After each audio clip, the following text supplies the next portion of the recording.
Hi there. So let's look at a linear equation that looks like this, and let's refresh our brains on how to solve it. So I'm solving for x, agreed? Now I'm noticing that the variable x is on both sides of the equal to sign. But whenever we solve an equation, we always want the variable on one side of the equal to sign. And it doesn't matter if it's on the left or the right. You just have to make a decision which side you want to put it on. So me personally, I always move the variable first. I want them on one side first.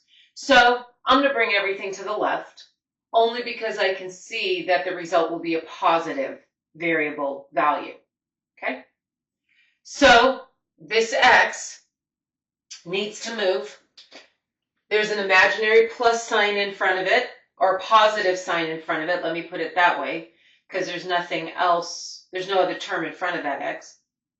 There's an imaginary positive sign in front of it. So to break it off, I'm going to have to take the negative of the x. But when I do it to one side, do it to the other. So when I do this, the result, and remember, there's an imaginary 1 here. So I have 2x, and then I have a negative 1x, which gives me 1x. And then I bring down the plus 9 equals, and what remains on the right is a 1. Now all my variables are on one side. Lovely. And now I can go ahead and move everything that's not an x from the left to the right.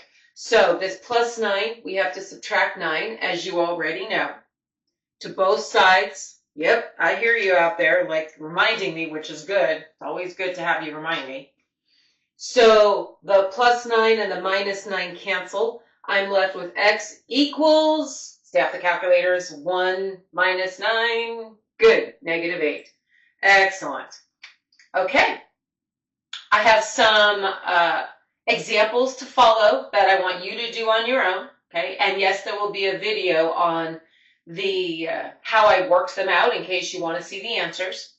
You have fun with this, and I'll catch you on the flip side.